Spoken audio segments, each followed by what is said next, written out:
Entrevista Matutina. ¿Qué tal, amigos? Gusto en saludarles y bienvenidos a Entrevista Matutina por Venevisión. Soy Gregorio Rojas. Aquí estamos como todos los días, comenzando la jornada con los puntos de vista de los protagonistas de la vida nacional. Hoy nos acompaña en el estudio Octavio Horta, candidato a la gobernación del estado Guárico por la Alianza Democrática. Bienvenido, gracias por acompañarnos. Buenos días, Gregorio. ¿Cómo estás? Muy bien, gracias. ¿Cómo observar a partir de este punto, ya cuestión de 3 meses, el camino hacia las elecciones del 21 de noviembre? Bueno, primero, con tu permiso, me voy a Adelante, bien retirar el tapabocas. Bueno, yo creo que estamos ahora ante unas elecciones históricas. Por primera vez en 20 años tenemos un Consejo Nacional Electoral donde hay 2 representantes que son evidentemente de la oposición, el doctor Enrique Márquez y el doctor Roberto Picón. Eso no había sucedido en los últimos 22 años. Eso debería estimular de alguna manera el voto porque espanta aquellos fantasmas del fraude. El fraude en esta elección yo creo que no es posible y debemos nosotros tener esa conciencia de que cada uno de los votantes tiene en sus manos la capacidad de cambiar el destino del país en los próximos 20 años, que nos llegan. Si nos quedamos en nuestras casas, estamos aceptando que los próximos 4 años pase lo mismo. Yo creo que eso es imposible, por lo menos para los habitantes del estado que yo voy a representar o que yo voy a gobernar a partir del 22 de noviembre. ¿Cómo se encuentra la situación en Guárico en su principal músculo económico, que es la producción agropecuaria? Bueno, como te comentaba antes de comenzar el programa, tenemos en la siembra, en los rubros de siembra, la capacidad está entre el 10 y el 13%, o sea, lo que se sembró este año en el estado. Y en lo pecuario, en lo que es la ganadería, estamos entre el 5 y el 8%. Eso significa que no estamos produciendo los alimentos que se requieren para el resto del país. Guárico, como yo lo he dicho en mi campaña, es el corazón de Venezuela. Y cuando el corazón de algún organismo, como un organismo vivo, como un Estado, está mal, el resto del país está mal. Nosotros en este momento estamos pasando por una crisis de producción y social, porque al no haber una producción no hay trabajo, y si no hay trabajo, la gente sigue dependiendo de las dádivas de un gobierno que en este momento no está cumpliendo con sus funciones, el gobierno regional. ¿Cómo ha sido el alcance hasta ahora del programa de vacunación en el estado? Bueno, las vacunas empezaron a llegar y creo que deben estar entre el 8 y el 9%. Tengo noticias, porque lo vi hoy por las noticias, que a partir del día de hoy los mayores de 60 años podrán acudir a los centros de vacunación y serán vacunados sin que les llegue ningún mensaje de texto. Espero que eso sea cierto, pero lo que yo estoy viendo es que esto es una emergencia, porque es evidente que el COVID ha repuntado de manera alarmante dentro del estado. Yo, por ejemplo, no he visto ningún plan de vacunación concreto. No he visto en todos los 15 municipios que he recorrido, veo las quejas del personal de salud, que es fundamental. Ni siquiera el personal de salud lo están vacunando, por supuesto a la población en general tampoco. ¿Cómo evaluar, más allá de Guárico, más allá de la entidad en la que usted es candidato a la gobernación, cómo evaluar la situación de las lluvias en el país cuando hay crecidas de distintos ríos, cuando en esta época sobre todo se ven crecidas, por ejemplo, en el río que divide el estado Apure y el estado Guárico, el río Apure? ¿Cómo observar esta situación? Bueno, a nivel nacional es alarmante. Yo vine ayer de Guárico y veíamos cómo las carreteras, además del pésimo estado en que están por la falta de mantenimiento y el abandono absoluto del gobierno regional, el tema de las lluvias ha agravado esa situación. Existen huecos que son unas verdaderas minas, porque ya tú puedes entrar con el carro dentro del hueco, no es que tú caes en el hueco. En el caso de las lluvias, en Camaguán y en Cabruta, tenemos situaciones de emergencia. Ambos pueblos están totalmente inundados. Me dicen que en Camaguán, en los sanitarios de las viviendas salen ya los coporos, los peces, y salen los babos por las posetas de las casas, porque ya son parte del río. O sea, aquí no se ha hecho ningún trabajo en ningún pueblo, y cuando suceden cosas como estas, que son cosas de la naturaleza, se agravan, se ve en la ineficiencia y el abandono en que se encuentra el Estado. El gobierno regional de verdad que ha sido totalmente irresponsables.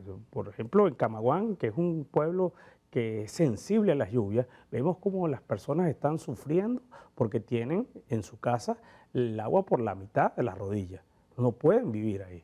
Y no hay manera, y vemos totalmente la ausencia del gobernador. No existe el gobierno, no existe el gobierno regional por ningún lado, ni siquiera aparece de visita.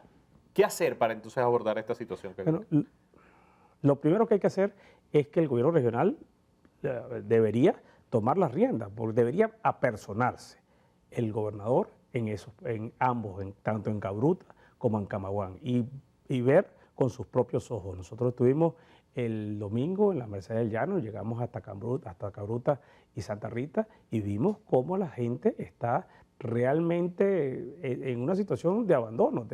Solamente el hecho que tú vayas y les escuches sus problemas, ellos empiezan a entender que va a renacer una esperanza. El día de hoy, dentro de 83 días, que es lo que falta para las elecciones, ya tendrán un nuevo gobernador que estará presente, como estuvo este fin de semana en su casa. ¿Qué hay que hacer más allá de apersonarse? Es decir, ¿qué proyectos puede llevar a cabo para poder solucionar la situación? Bueno, básicamente en el tema de las inundaciones habría que hacer las canalizaciones de los ríos y las correcciones de las quebradas que no se hicieron durante los últimos 4 años, porque en un momento eso estuvo controlado. Lo que pasa es que se abandonó totalmente la limpieza y las canalizaciones de los ríos y la prevención, porque siempre van a suceder las inundaciones. Tanto en Cabruta como en Santa Rita, como en Camaguán, hay inundaciones constantemente. No es algo que te sorprende. Sabemos que va a pasar, pero si tú no haces absolutamente nada, esos problemas que puede ser controlable o controlado se convierte en un problema de salud pública. ¿Qué se puede hacer también desde la gobernación con todas las dificultades que está viviendo el sector agropecuario para apoyar, para impulsar el crecimiento y el resurgimiento del sector en Guárico? Mira, eso es básico. Ahí debemos nosotros llamar al sector privado, ya yo he conversado con el sector privado, que estaría dispuesto, pero inmediatamente a partir del 22 de noviembre, está dispuesto, después que yo gane la gobernación, a invertir en el Estado. Nosotros tenemos que democratizar eso y estoy seguro que gente con su propio, sus propios peculios, sus propios patrimonio familiar, quieren volver a ser Guárico el Estado que fue, el Estado productor, el Estado bonito, el Estado corazón de Venezuela. ¿Puede estar Guárico en el proyecto de zonas económicas especiales? Tiene que estar en el proyecto de zonas económicas especiales. Déjame explicarte algo. Nosotros geográficamente somos el centro de Venezuela. Cuando digo somos el corazón es porque somos el centro. Tenemos frontera con 8 estados. Al tener frontera con 8 estados, nuestra posición geoeconómica es de vanguardia, porque podemos hacer que el transporte de mercancías y de personas desde el occidente hasta el oriente del país pase por nuestro estado sin tener que venir hacia el norte, sin tener que congestionar las autopistas o las calles de Caracas, que eso es algo que encarece muchísimo los productos.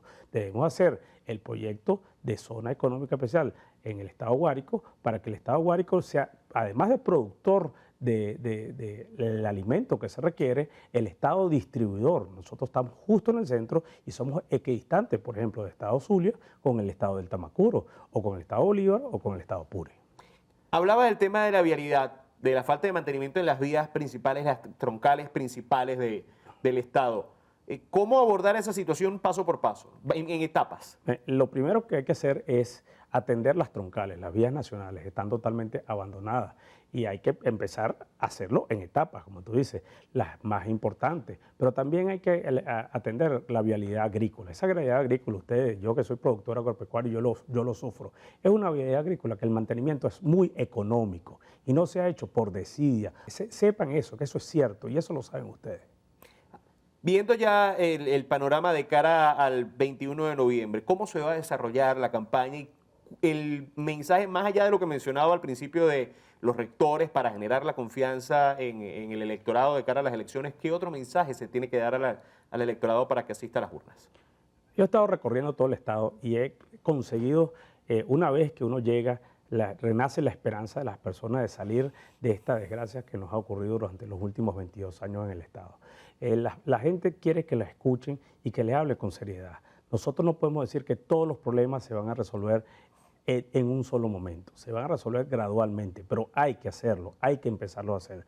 Ante la ausencia absoluta del gobierno regional y que alguien te venga a decir en tu casa, mira, sí vamos a empezar a resolver, por ejemplo, el problema de las escuelas, donde las escuelas están abandonadas. Nosotros tenemos planteado volver a traer a las escuelas el plan de los comedores escolares para que los niños que no comen nada en todo el día por lo menos tengan una de las comidas diarias aseguradas. Eso no se hace porque la comida que va hacia las escuelas, paisanos, es desviada hacia los bolsillos de quien ustedes saben. Eso se puede hacer con los mismos recursos que hay. Reconocemos todos los problemas que hay dentro del país. Muchísimas gracias por acompañarnos hoy. Muchas gracias, Gregorio. Estuvo con nosotros Octavio Horta, candidato a la gobernación del estado de Guárico por la Alianza Democrática, en entrevista matutina por Venevisión. Amigos, gracias por acompañarnos. Que tengan una excelente jornada. Un fuerte abrazo para todos.